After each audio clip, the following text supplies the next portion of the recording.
The SorareAndrews podcast brought to you by Sorare Data. I am Andrew Laird. You can find me as Lairdinho on Sorare, joined as, well, I was going to say as always, but he wasn't even here last week, by Andy Black, who's down there. You can find him as Black on Sorare. And a special guest this week, we've got Keith Jamison, who goes by Gator Guy 231 on Sorare. Andy, welcome back. Keith, welcome to the podcast. What's up, guys? Glad to be here. Apologies to everyone in chat for being a little late. It was Andy's fault. Yes, it was. Keith, I always thought you were just a big alligator junkie, and now I realize, it's Florida Gator thing. Do you these little things that you find out? Do you feel better or worse about him now? Crocodiles? Like, do you like him more or less because he's a Tebow guy and not like an actual gator? Yeah, I mean, being a Tebow guy, big fan. Okay. So if this would just been like an alligator skin room, you'd enjoy that a lot more. It's a big alligator on the wall behind him. Yeah, I would have felt like, oh yeah, that's Keith. Totally what I expected. That's the gator guy. Yeah. Yeah, the gator guy. So yeah, thank you to everyone who has joined us live. Sam was in first, so nice job, Sam. I see Mike Bass and Quinny. Thank you for showing up yesterday, which is our regular day. So we're a day late because of me. We were a few minutes late because of Andy. But so thank you for trying yesterday, and thank you for coming back today.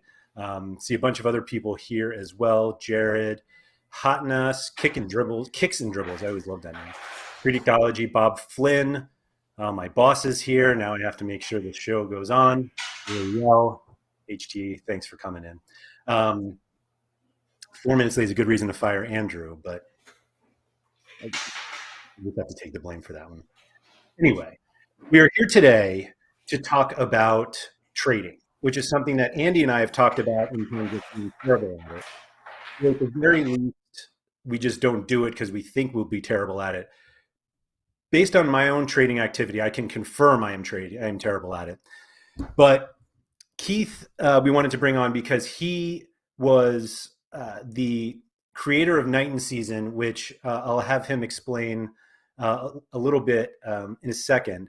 But there are obviously like a ton of trading strategies that you can do on Sorare, and there are a lot of people who trade and don't play SO5. We obviously tend to focus on SO5, but there are opportunities that I feel like we try to take advantage of in terms of trading. Andy will bring up one that I feel like you're trying to do now, even though you haven't flipped any of these cards yet. But part of the whole trading thing is about when you flip these cards. Keith, if you could first explain Knighton Season and why you have a picture of Brad Knighton, who is was the backup goalkeeper for the New England Revolution, that would be greatly appreciated.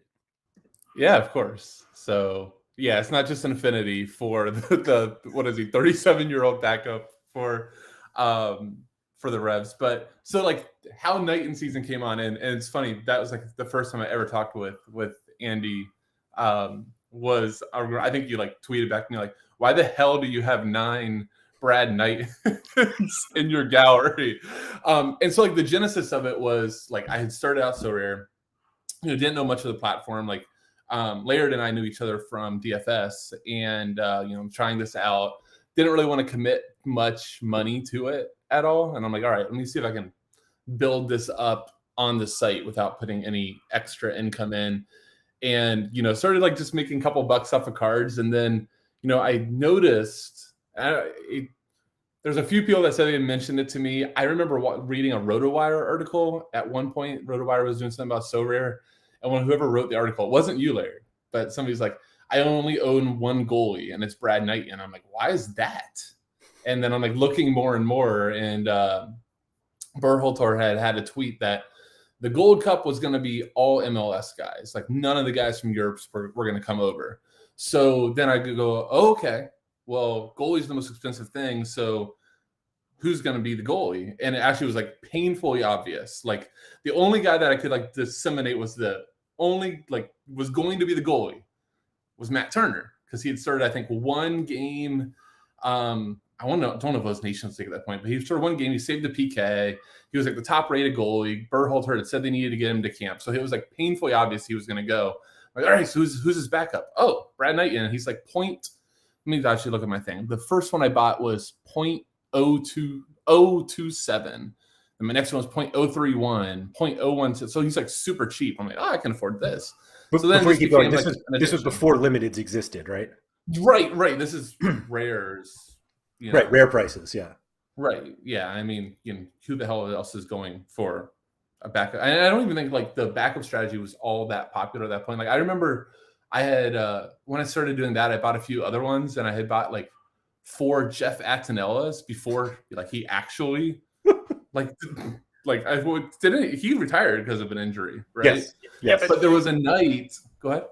I was just going to say Steve Clark got hurt, and Attinella Yes! got the job, and we thought it was going to be for like, I think Life. Steve Clark was not going to be out for a couple months. So I remember Draft Kicks Schuler. I text him like right when it happened, because he like sends me. He's like, "How do you have 5 Attinellas?" Man, I don't know. It's just like he was the backup, and it was like 0.008. So why not? And he's like, "You should sell those." And I'm like, "Oh, how long do you think Clark's going to be out?" He's like, 3 to 4 weeks. I go, "Perfect, great time to sell." And that's when I like fully realized I only had like 3 or 4 Brad Knightons at the time. And I was like, okay, I've got something here, because people, we didn't even, I don't think you had the little price graph yet for Sorare data at the time either. But if we had it, it would have been like the spikes that we always see with goalkeepers when one gets injured, right? Look in 30 minutes when a goalkeeper gets injured, and you just see this spike. Vultures. And inevitably too, right? There's always the one that everybody goes, oh, that's too much. And then everybody else starts coming down, right? So somebody finds the ceiling, some poor soul finds the ceiling price of a guy, and then everybody else kind of just starts. Then I think what it actually might be is everybody just starts undercutting each other. And now you got like the market floods too much.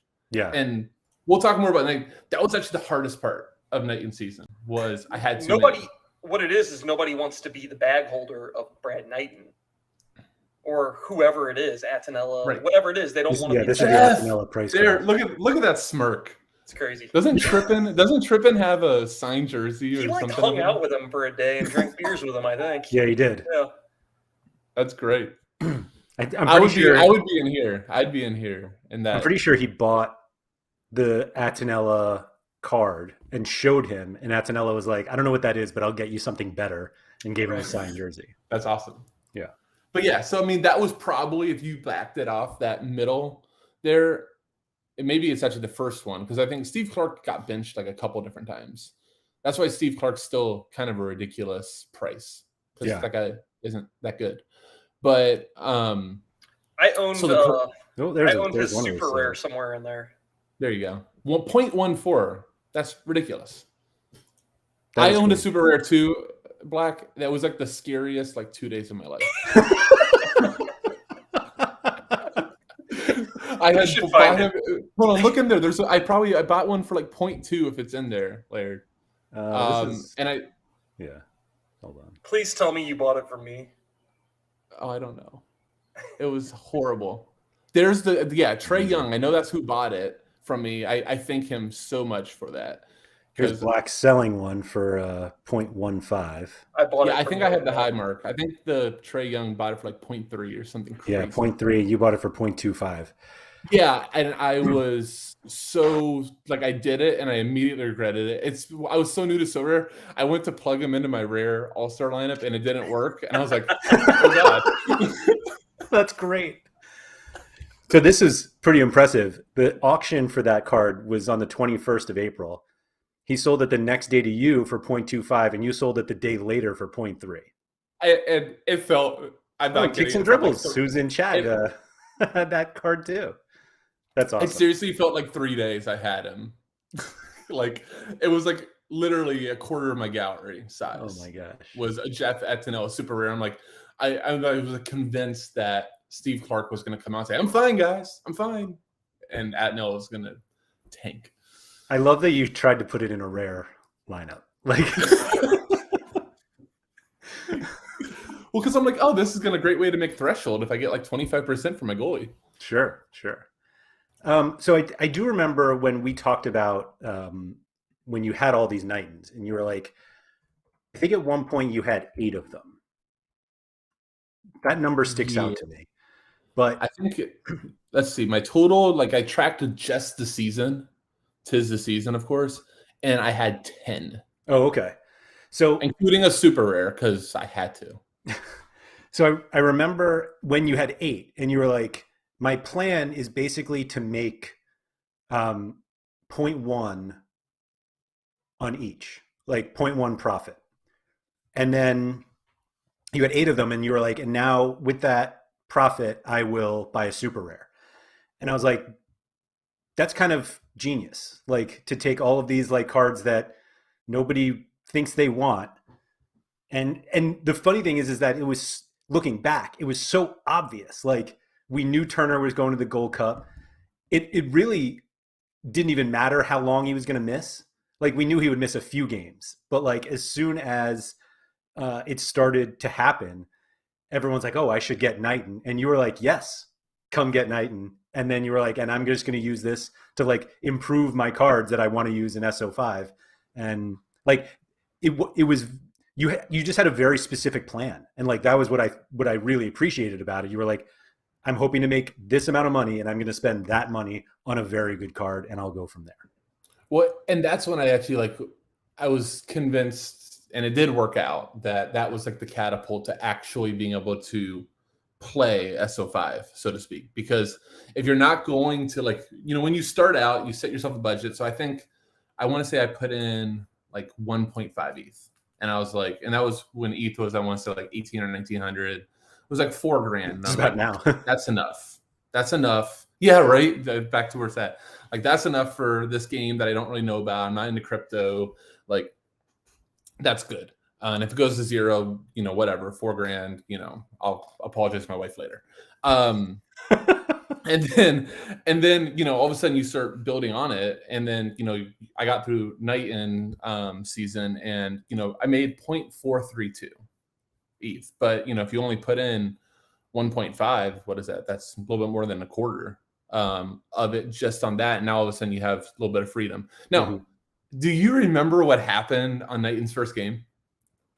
He was terrible, wasn't he? I think he got a red it was card, worse right? than terrible. Yeah, What's he got that? a red card. No, worse than a red card. How does that happen? Did he get hurt? Right away, within like 15 minutes, he runs. So it's versus Toronto at home. Toronto was awful.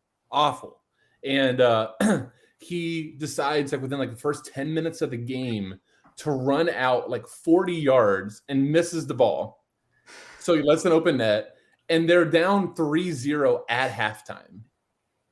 And then I remember at some point Andrew and I had a conversation and we were like, this Knighton season thing may not be going so well.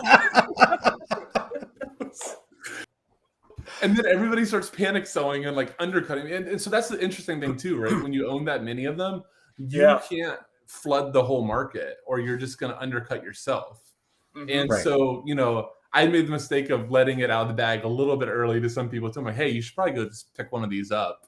And so now I'm like undercutting, or people that I told about are undercutting me. And it's like, gone to hell. And then that's like the worst luck. That is like such bad luck. Like you planned it out, you had it coordinated, you had a strategy, and then he comes in and air led to goal. Great.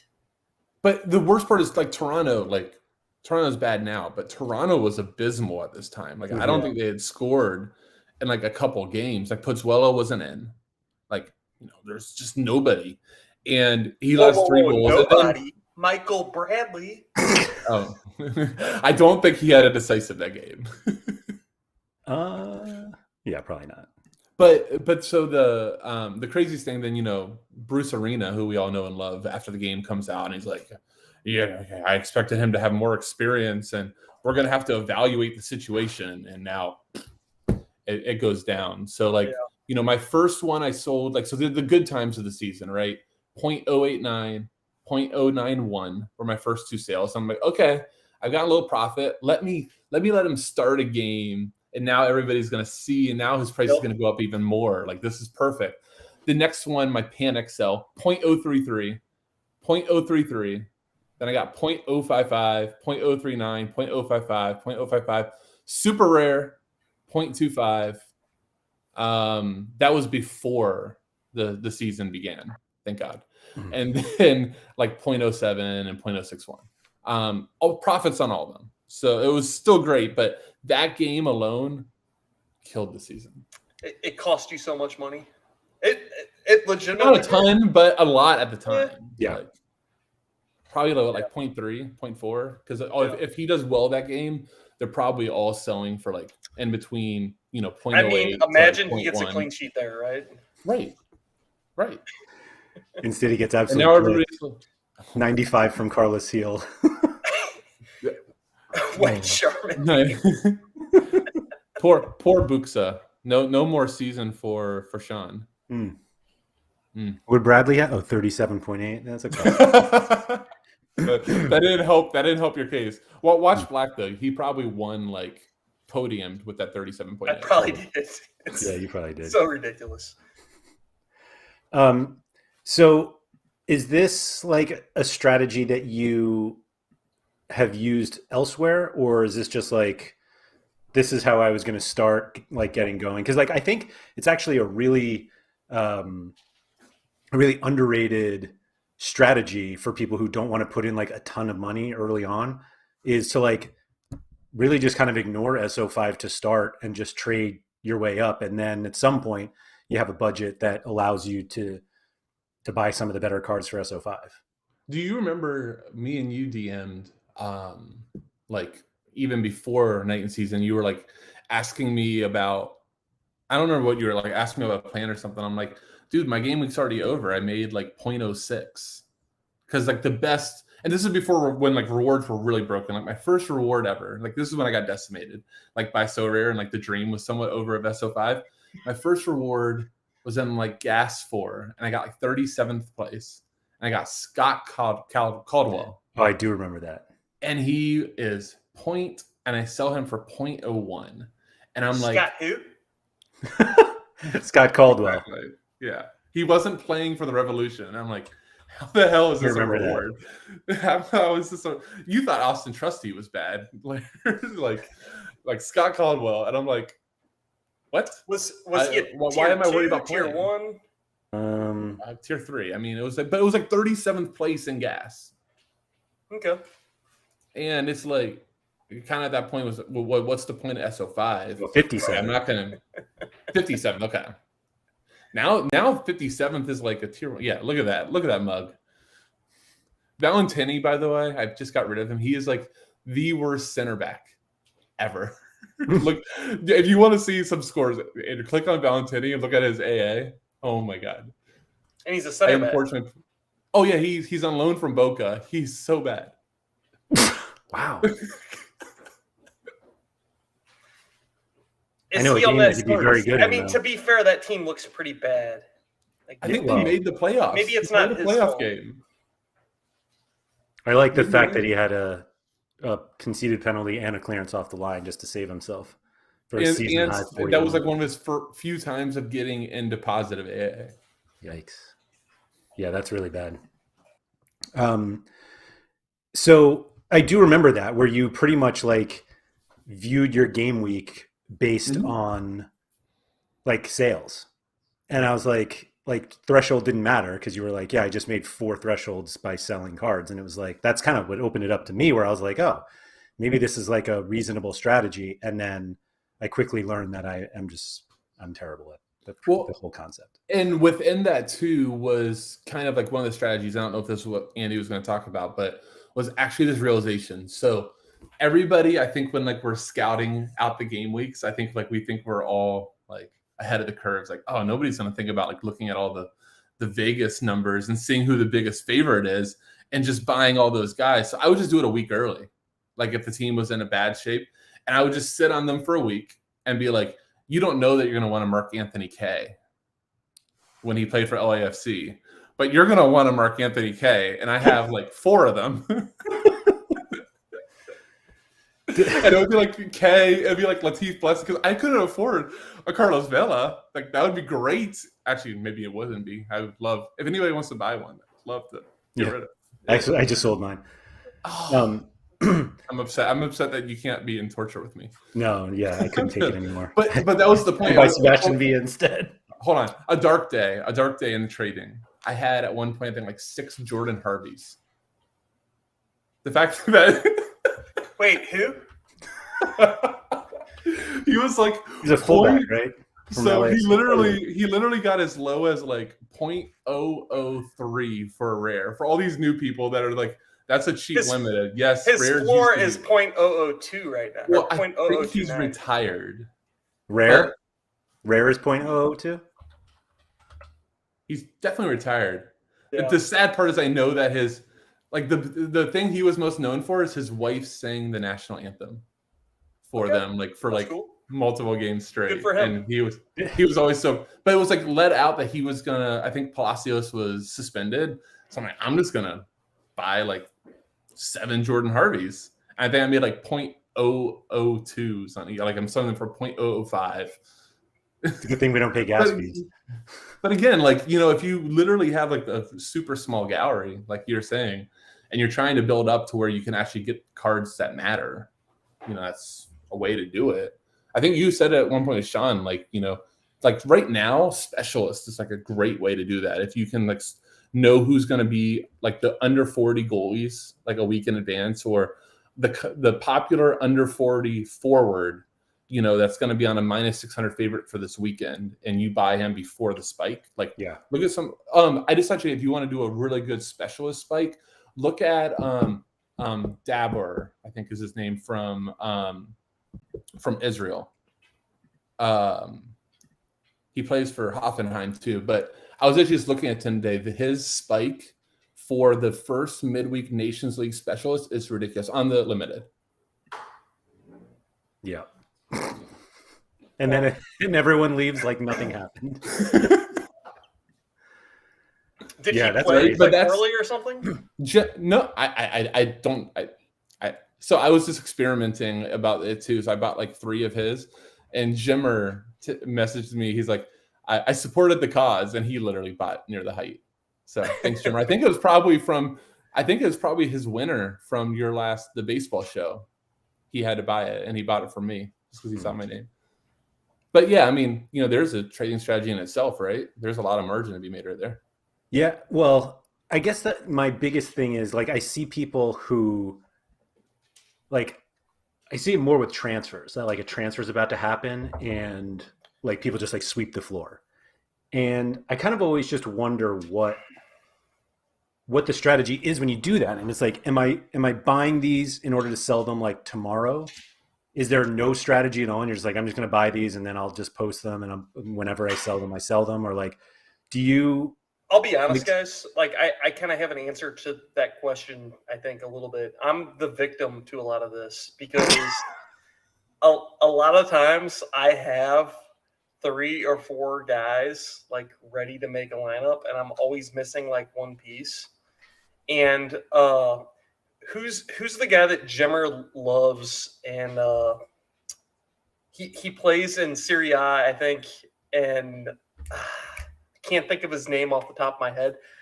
I bought him during AFCON at like his height. Oh, Hongla. Martin Hongla. Yes. He was playing really well in AFCON. Yeah, he was. And I had to have a guy. Like, I had 4 great players in a lineup, and I needed one other guy. And I got absolutely just burned on Hongla. Like, he played well when I had him, but now look at his price, and like this has got to be so severe. Is that you? I have. No, I sold one too. Oh, is this you? I'm somewhere. No, God no. But I'm in there somewhere, and it might even be limited. I don't know, but I bought them for one of the peaks, and yeah, I mean, not great. There's some ugliness in there. Oh, there it is. God damn. That's bad.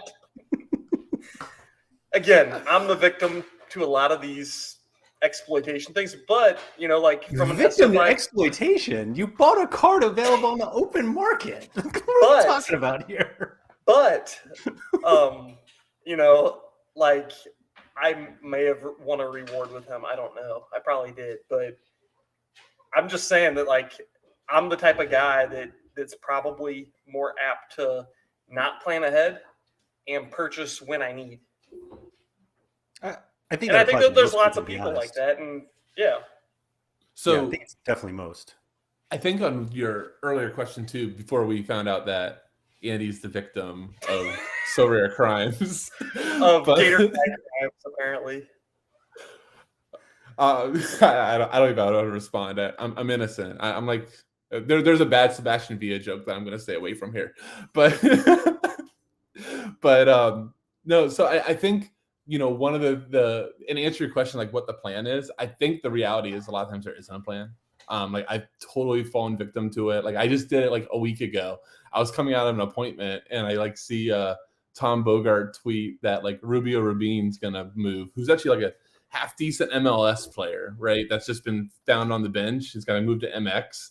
And at worst, I'm like, at worst, I'll just sell him to Black. Like he'll buy him if he's going to MX. But so I bought like 8 of them, and I sold like 2, like so limiteds, right? I didn't do the rares, but like they're like 0.003.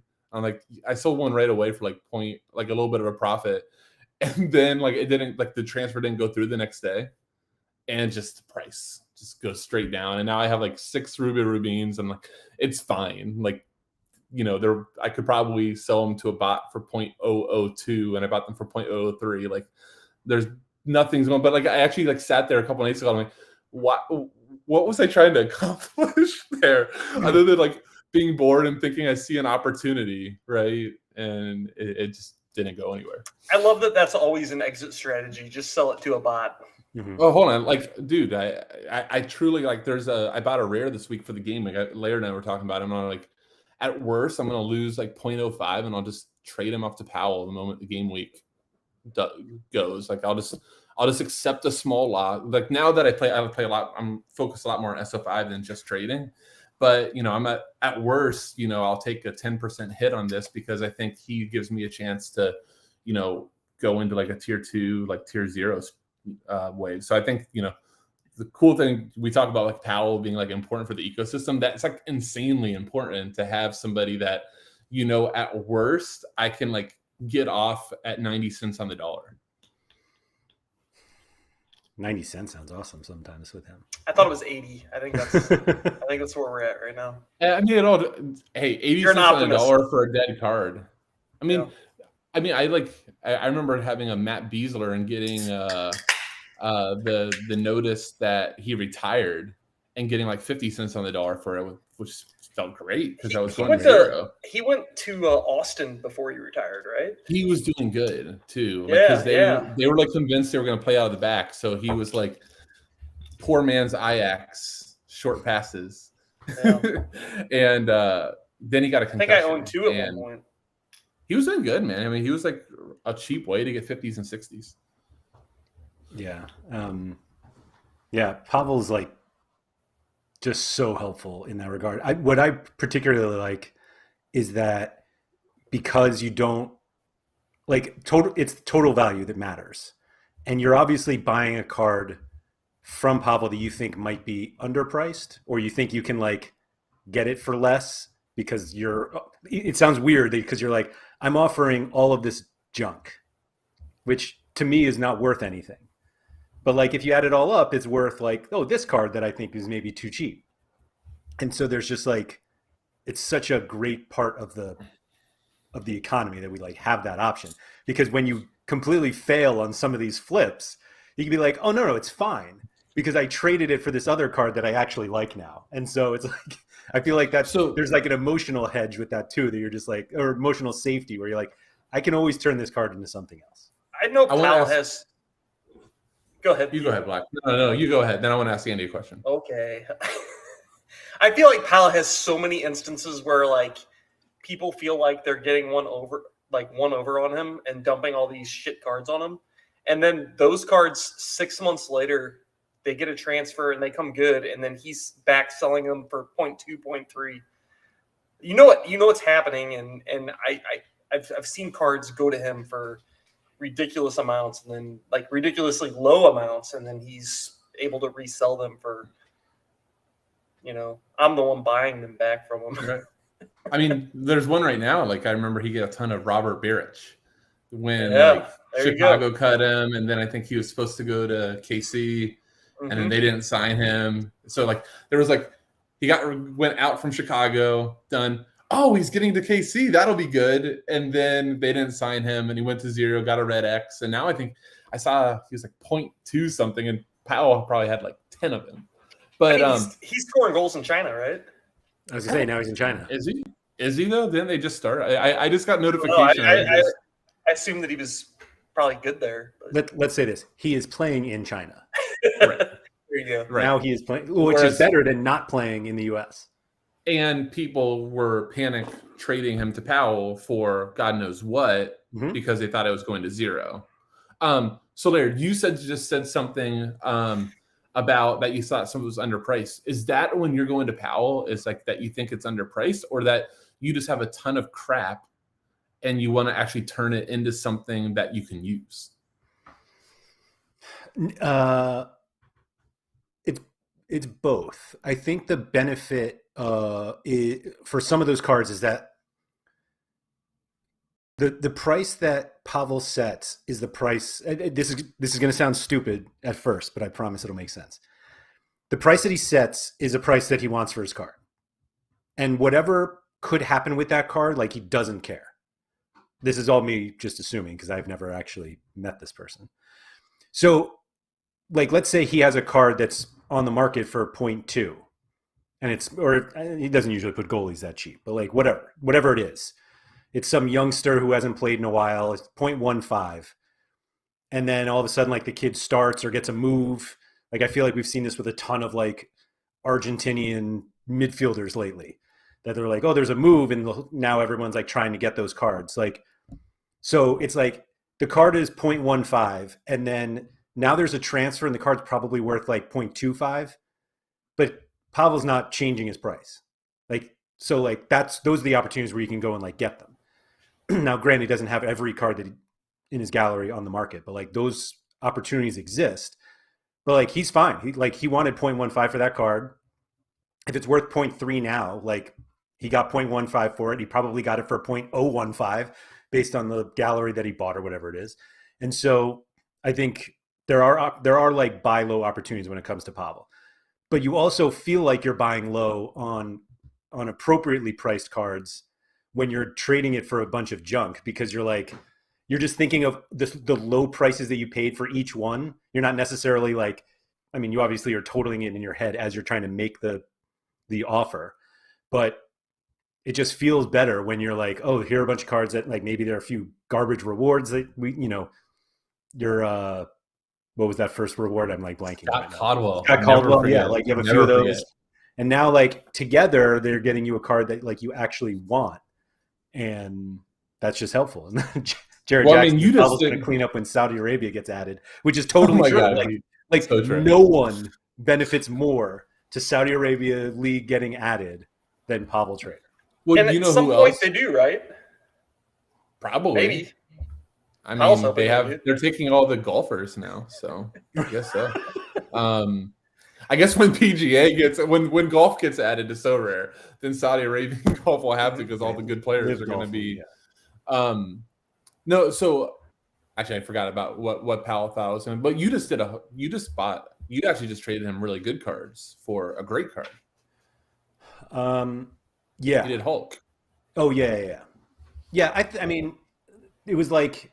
So that's the other benefit of of doing deals with Pavel, in that you can do a deal that you want to do today. And so, like, there's no like, oh, I need to wait. Let me see if I can find this card. There it is. So it's like, I don't have to wait to sell the 3 cards that I wanted to sell. Like, you can just offer up what the deal is, and like, then it becomes like a reasonable transaction. So did you throw ETH in that deal too? No, it was Borjo, Cifuentes, and Bruno Lamas. Which you're way ahead now, but like, can you go back up? Where was it at the time? I don't even know who Bruno Lamas is. Who does he play for? He's the number 10 for Daegu, so he plays with Cecina, right? So that sounds fun. Yeah. But like, there we go. Like, that's the deal. And like, I was trying to sell all of those cards. And to be honest, I was not trying to sell those cards to get Hulk. Like Hulk was not in my radar at all. But I pretty much like check Pavel's gallery every day. Like I'm more interested in his gallery than my own gallery. And so I saw Hulk in there and I'm like, I wonder what I can get Hulk for. And I'm pretty sure it was posted for like 0.75. Like Hulk's price dropped considerably. Right. Kind of Well, recently. he was going to get suspended for 15 games. For 15 games for right. Yeah. And for kicking so the guy in the nuts. right. So Borjo was like one of my favorite cards in my gallery. Like I love that card. Cifuentes and Lamas were rewards that I never used. And so it was like, I'm giving up a card I really like and 2 cards I don't use that I am struggling to sell. Like I was the floor price on all of them and I like kept lowering and I was just like, I got to it was actually less with Borogoat because that was one was like, I was too emotionally attached. I was like, this guy's too good for me to sell him for this little. But then it was like, you can actually just trade that card with some other guys that I can't sell and get Hulk. And I'm like, I'll try it. And he took it. It was like literally a one offer and accepted. And that's when you get that horrible, like, oh my God, what did I do? Yeah. Because like any like acceptance from Pavel, you're like, oh, I gave up way too much. I definitely effed up. I really, sure. Right. I'm looking, Yeah. I'm like, did I add 3 extra cards? Was there, right. What did I do? add I did 2? something wrong. I did something wrong. And yeah, thankfully that deal worked out. But like, yeah, I think in the gallery, there's somebody's asking how did he accept that? Like you said during that time was when actually everybody was selling off Hulk because like Hulk, like during that dip because people thought he was going to be gone for I mean he got down to like 0.6. Like that's a crazy Wow. price. And so yeah, it was just. But so do you, Andrew? You mentioned how you check Powell's gallery every single day. I'm assuming this has happened because this happened to me, and all of a sudden you see like 4 of your players that you have, like 4 straight within the hour traded, and you just go, "Oh God!" Like what happened? That Twitter cards that I would want to trade to him. No, like what a good card of yours, and all of a sudden you see in the last hour Powell has like 5 of them. Like I had this with a guy I've now gotten, but it was like Emmanuel Vecchio. Well, no, Emmanuel Vecchio was this like South American playmaker for Rosario, and he is he was doing great. And all of a sudden, I was like checking Powell's gallery. I'm like, man, Powell has like 7 Vecchios in the last 2 hours? What happened? I go to Twitter and they're like, Emmanuel Vecchio has been kicked off the team. I'm like, oh God. That sounds horribly scary. I have not experienced that, thankfully. This Sebastian was asking what filters I put on Pavel's gallery because it's so time consuming. It is time consuming, but because I check every day, I like get to a point where I'm like scrolling through. I'm like, okay, I saw these cards yesterday, so I don't have to keep looking. But I started doing on his. I pretty much just take the limiteds out. Like you can do that, and you can also. I just started doing this. Somebody in a chat was in mentioned Sorare now has the filter, like the L. There's an L15 filter on Sorare because Powell's gallery does not load well on Sorare data. There's like too much fetching, I think. But if you go on the actual Sorare filter at the bottom, and you can just do like L15 as like a 45 or a 50. And you'll get through you'll get rid of a lot of the red X's and stuff. Oh, okay. That makes sense. Yeah. No, I pretty much only look at rares and super rares because I don't go there for limiteds. I'll just go to the open market. But like the number out of curiosity, how much do you guys deal with Powell? A lot? Keeps giggling over there, so I feel like does a lot of deals with them. I think I've done like 1 deal with him ever. Maybe I should be doing more deals with him. I've done a lot more. I mean, I did that Hulk one, and so maybe this gets us back to the subject with like trading. when a trade goes wrong, Powell's like your best friend. Or I'm sorry, when like a flip, like you're flipping cards and. Let's say that Brad Knighton, right? Well, let's really go full circle back to Brad Knighton. Let's say that Brad Knighton, instead of running out and it just having an error led to goal and Arena trying to kill him. Let's say that he like literally like just tears up his knee while he's doing that. Right. I probably can't get to the market with 9 of my Brad Knightons. and I probably can't undercut the market enough, right? Like, because then once you have. But you think he might buy all 9? No. Well, so what the way that like Powell works on deals, if you can get it fast enough, like that's the key with Powell. Like we can talk about my so my Darwin Marcus. I had a goalkeeper with a heart condition, and I tried like I looked at Powell's gallery, and someone like people had already dumped 2 or 3 on him, and I knew that I was stuck. Like I was stuck. I was dead. You have to be or you do 50 cents on the dollar, right? And isn't that heart condition guy? Isn't he Jailson's backup? The jail? No, it's Boss. Oh, okay. Iravidisi. The fact that there's multiple goalies with he's young too. Like it's he is young. Kind of sad. Like I think he's like 24 or 25 or something. Because there's the South American guy that was really good last year, and he came back from a heart surgery. But the 40-year-old Jailson has that job locked down. Yeah, it's crazy. I love the name, by the way, Jailson. It's so good. It's so good. 3 on the crack in chat says Vecchio's with racing now. Yeah, Hugh Greens and Pavel is going to clean up. Pavel's already cleaned up though. Like I remember trying to get rid of him. I got rid of him to somebody else when that happened. I actually like got him out and I got like a Lewis Morgan back by somehow.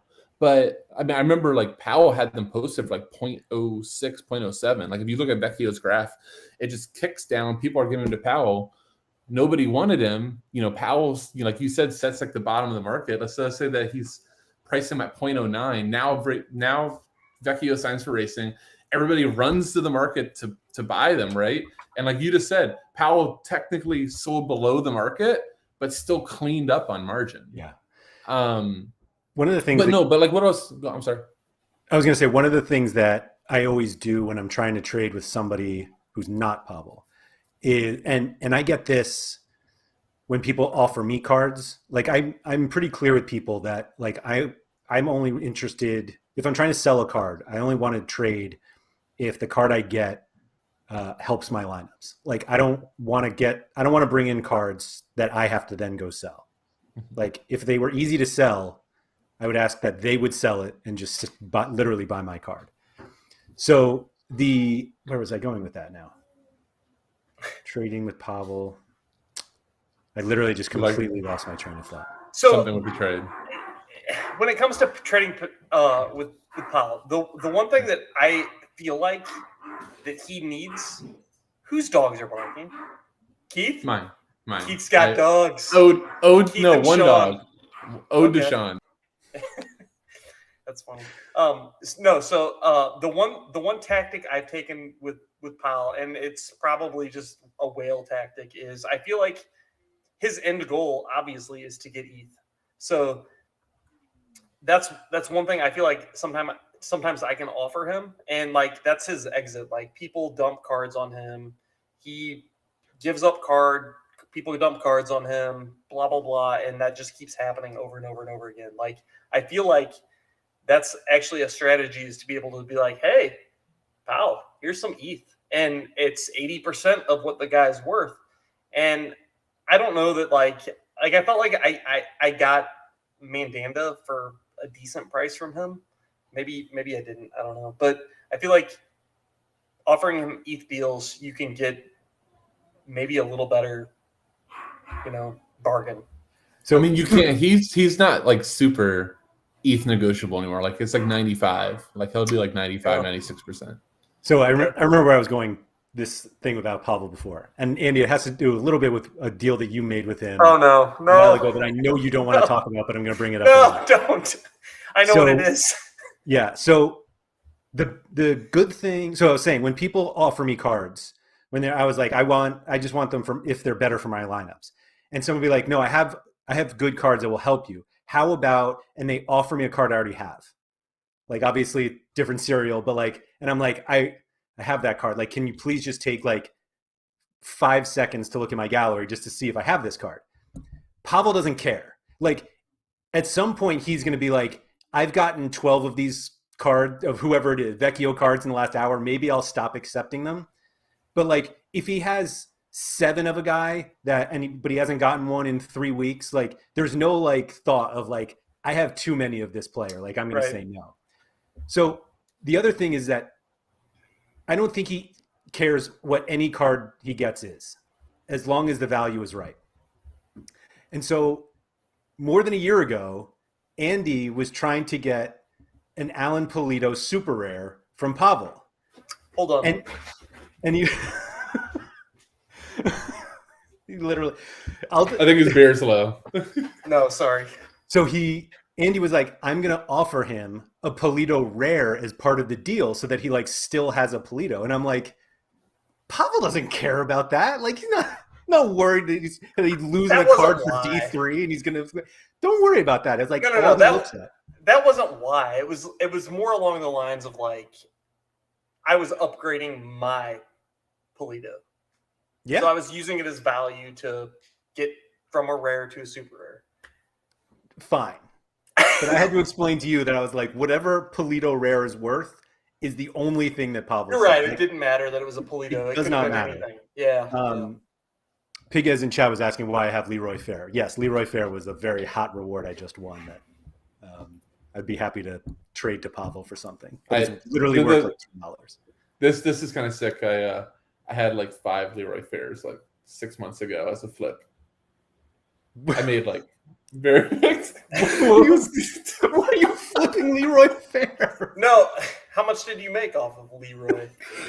I think I made like I think I got 5. close to like 0.1, but it was terrifying. He was getting a move to Turkey or something like that, and I actually was thinking about actually using him. So here's where a lot of my flips probably go bad, right?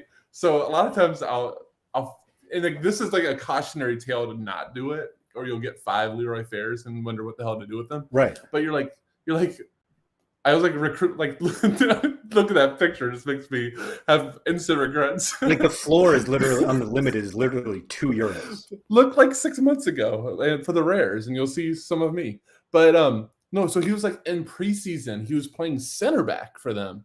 And I'm like, oh, that could be like a good place for him.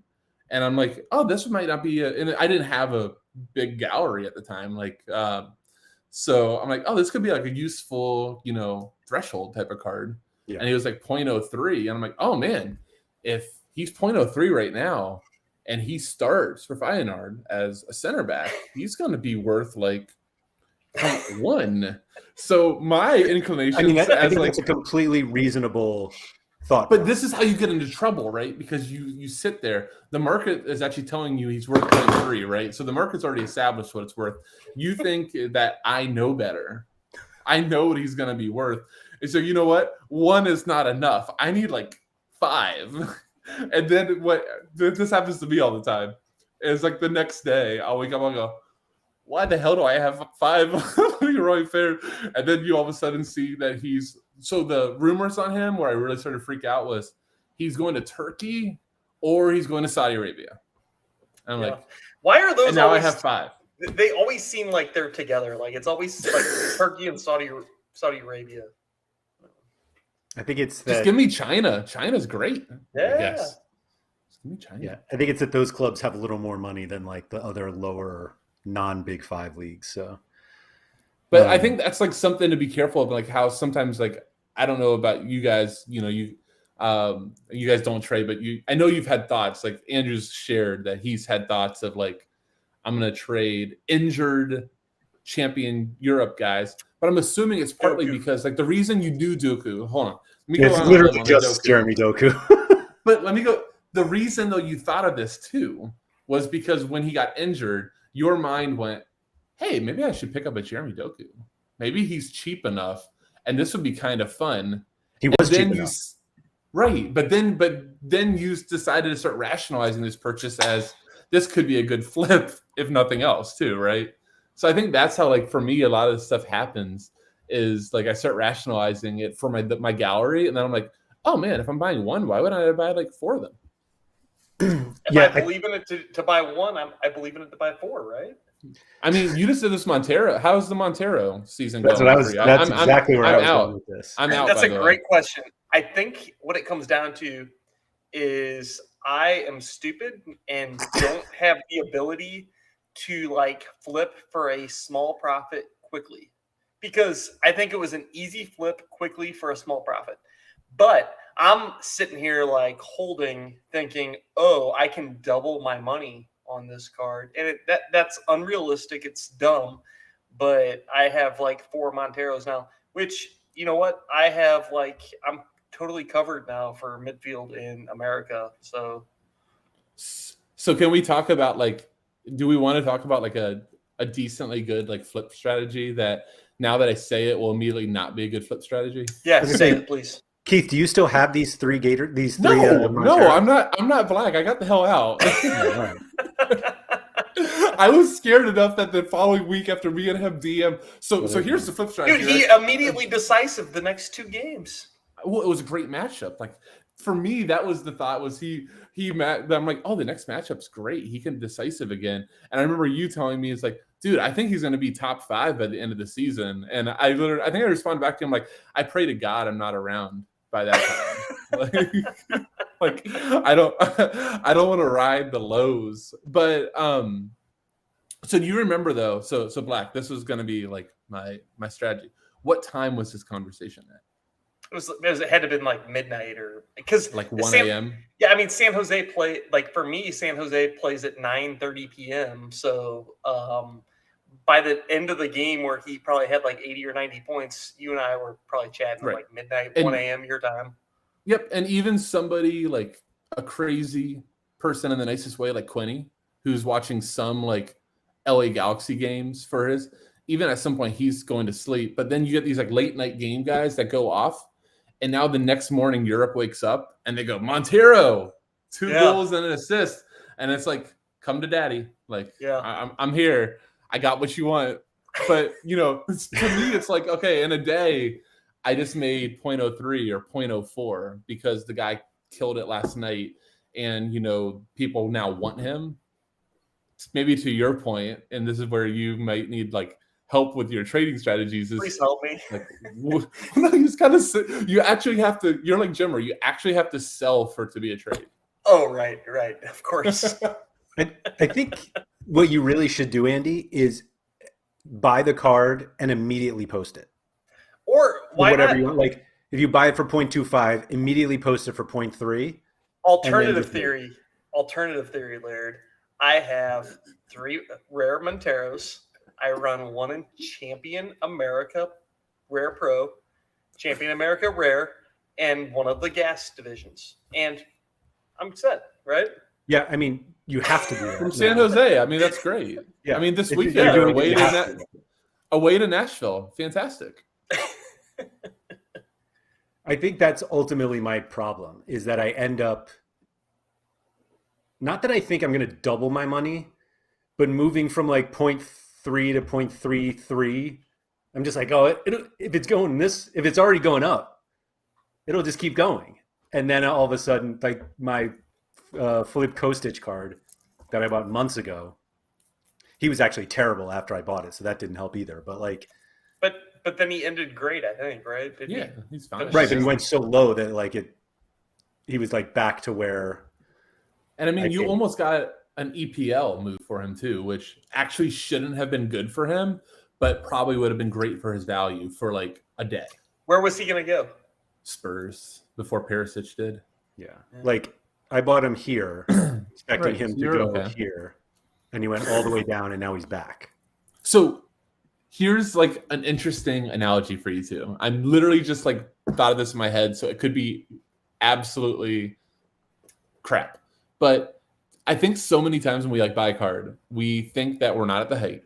And then we get to the height. We don't identify that we're at the ceiling.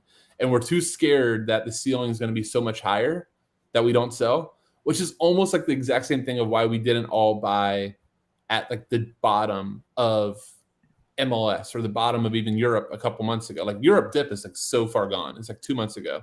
But I remember you guys, like Laird, I remember you on one of these shows saying, you know what, Lucas Zelarayan at 0.08 is a crazy good deal, and you didn't buy it.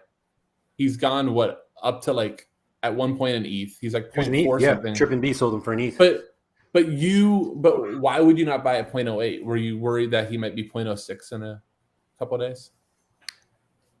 The reason I didn't buy another Sorare is because I already had one, and I bought it for 0.343. I think was the price I have them. So you could have dollar cost average. I could have. Oh. Absolutely could have. I feel like that's somebody was I was joking with that, and they said that as justification for why they're buying something, and I'm like, that's just what people say to convince themselves it's okay. You know who tells me to do that all the time? Andy. All the time. I'm gonna DCA, walk man. off again. DCA. And it took me like 6 weeks to finally figure out, like, when I saw DCA, what it meant right away. And I'm like, that is not the answer. Whose graph are we looking at right now, by the way? Is that Zelda? João Felix, I think. Oh, for some reason. no. Okay, hold on. Speaking of the Because we were talking go about ahead, Laird. not taking profit. Oh, that's like, oh my God. I probably, I couldn't do that. What did you Would get you offered be happy again? if you had sold it? Like, so I got it at what, 0.302. Would you have sold at 0.33? I don't know. I've never been that fortunate. That is probably the most ridiculous graph on the platform. Like, out of all the Sorare data graphs that you guys have, that's the dumbest thing I've ever seen. Hold on. My God, I'm probably look at that. I'm gonna get some shit from Trippin on this, but another one that's kind of ridiculous on that too is Paxton Aronson, which eventually will come good. Really? But, He's got a bad peak? I look at it like one giant middle finger. It really is a middle finger graph.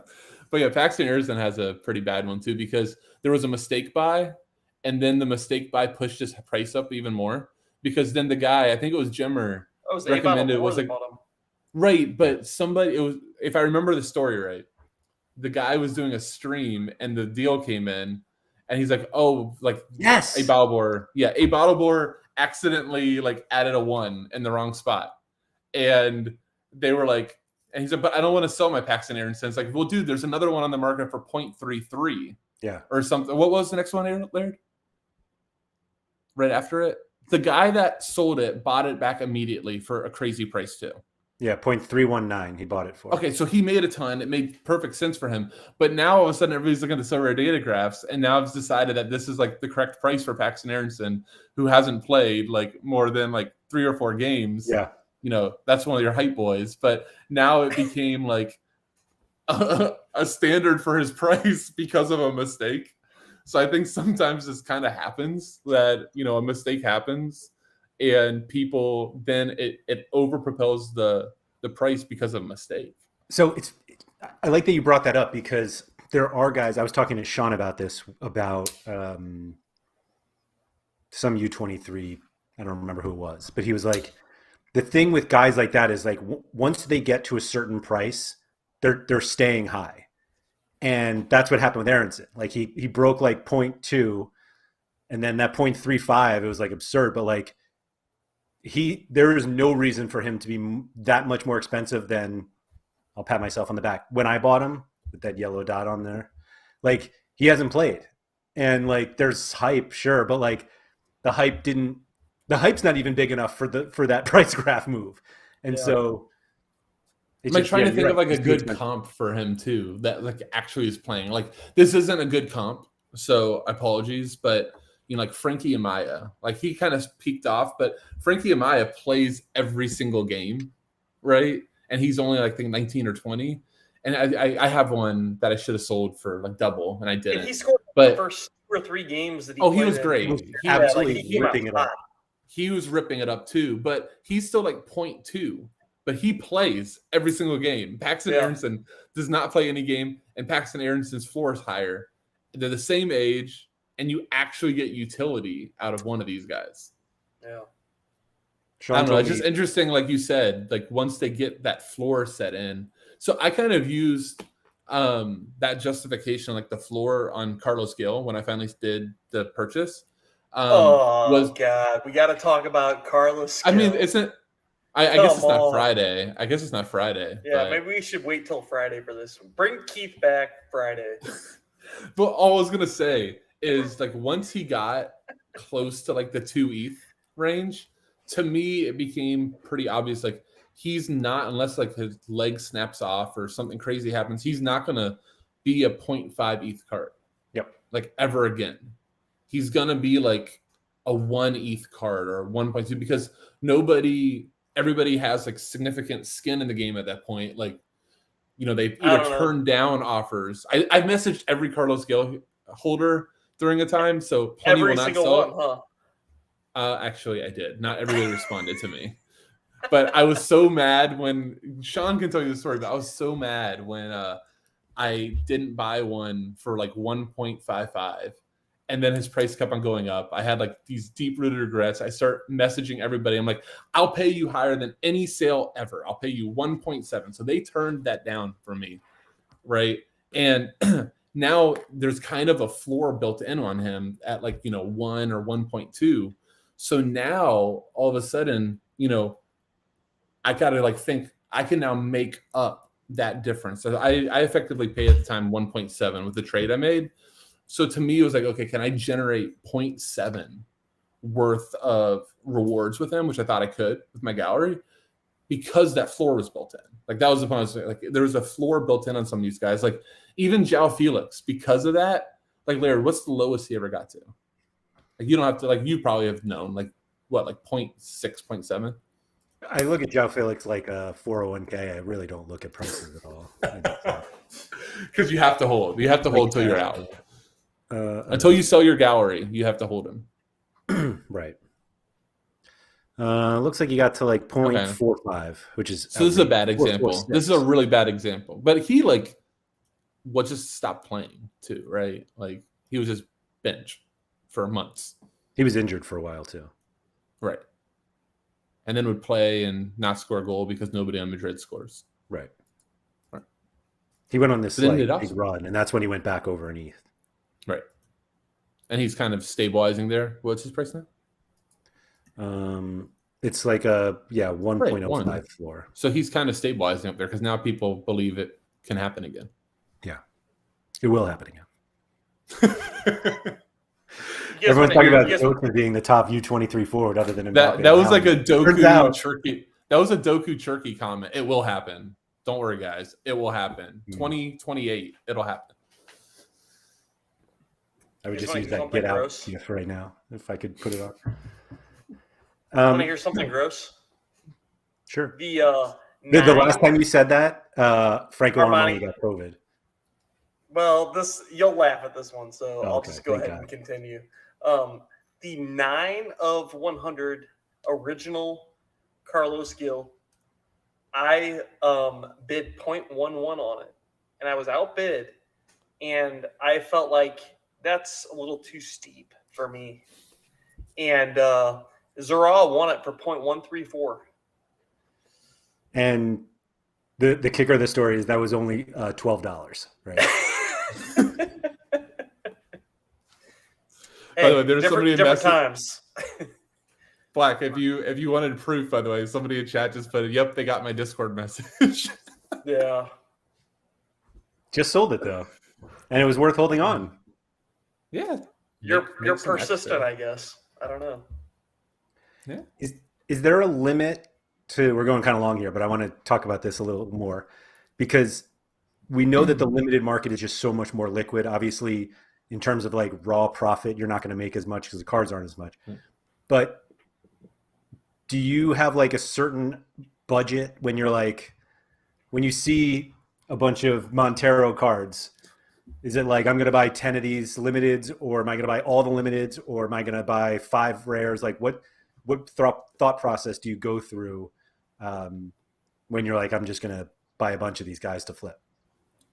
I think the first thing is half the time when you're doing that, you possibly have had a drink or two, and you make some like bad decisions. Like I said, I think sometimes the problem when you like sweep the floor is there actually isn't rationalization behind it. I think there are like I remember I mean, when you and I chatted about Montero. Like Like After I we bought one, them. Two guys you having bought drinks one. is Hold on, better than just. hold on. Hey, though, come on. But we had already bought them when we chatted. No, I mean there was one more out there, and I was like, I think you bought the me, final. you, I had yeah, bought yeah, 3. yeah. Yeah, and but I said, I I think think I'm done. I think the goal though is like it should be like not for me, like it wasn't for me, but it should have been for me. Is like you set the new floor, so you Well, find that's that what you said. you Yeah. find that new the new area on the graph where it makes sense, and you set that new floor, and you're the guy where people are going to send you offers. Right. Well, so like I agree completely, but I think on Laird your questions, I think there's actually a fallacy with sweeping the floor, because if you do sweep the floor, especially in the limited market, all of a sudden I feel like there's like these. I know Sorare doesn't have alert, but like people go, "Oh my god, my card's actually worth money now." Like this 0.001 purchase I had, now the lowest on the market is 0.01. I can 10x my money, and now all of a sudden you start trying to go list your card, what you think should be the new floor, and now you're in an undercutting battle. And on limiteds, because now we're not talking about rares where there's 80 mints, there's 290. I've noticed this with specialists. You just like the undercutting happens real fast, and it's stupid. And it's like I listed my card for 0.025, and the guy goes 0.02499. And you're like, really? Like, so what I'll do if I've had enough margin on that to move my card, I'll be like, screw you, 0.02. Like I'm like going like 20% under you. I always imagine the other side of them going, oh, come on. Like, what are you? Why would you do that? And, sometimes if you made enough, a bot picks it up, or, somebody just thinks, oh, that's too cheap, and you got out. And if it's profit, like for me, I don't care if I sold it too low. Like, I don't care if the card's going back up. If the purpose was a flip, like I think me and you talked this there, I never go back and check. Like, I don't want to know that my flip is now worth 2 ETH. Like I flipped a Sinistera at one point. I remember I won him in an auction 0.3. All right, I remember this 0.3. So this is when the worst part about flipping an old Sorare was transfer in progress. It took like 8 hours, 9 hours, 10 hours. Like when it's available, and this one went through in like 2 hours. I'm like, oh my god, great! And I listed it for 0.4 and sold it in 2 hours for 0.1. I thought it was the greatest thing ever. I was like, Luis Sinistera is my boy. And what's he now? 1.2, 1.3. I'll never buy him again because that's in my head that I had flipped it. But, it to me, that wasn't a mistake because I bought it to flip and generate ETH.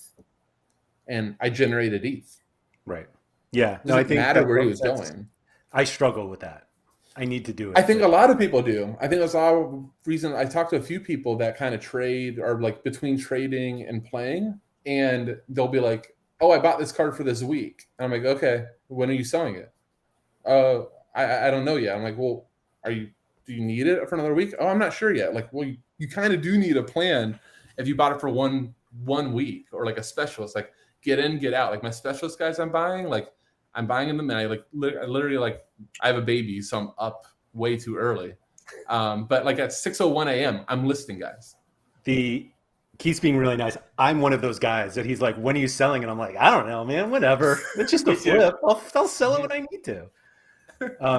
Sean, hey, real quick, into chat asking when the Carlos Hill segment is. Sean, you already missed it. We literally had the Carlos Hill segment. We all vomited. Literally had one. And puked on the segment. And Keith, real quick, you have he's behind you, right? And, yeah.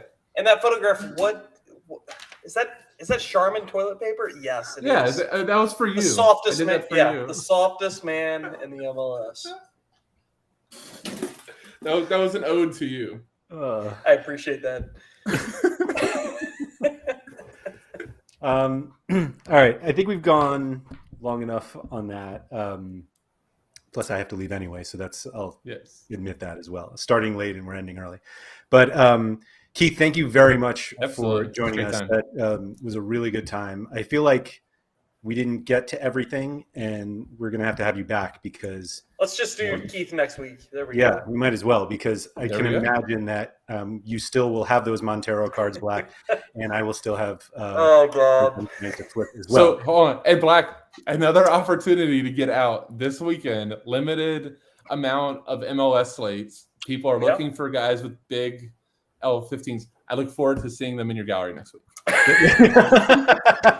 So she's gonna be like, Andy's like, no, like there are only a few games, so I have to play them, Right. because nobody else will have them.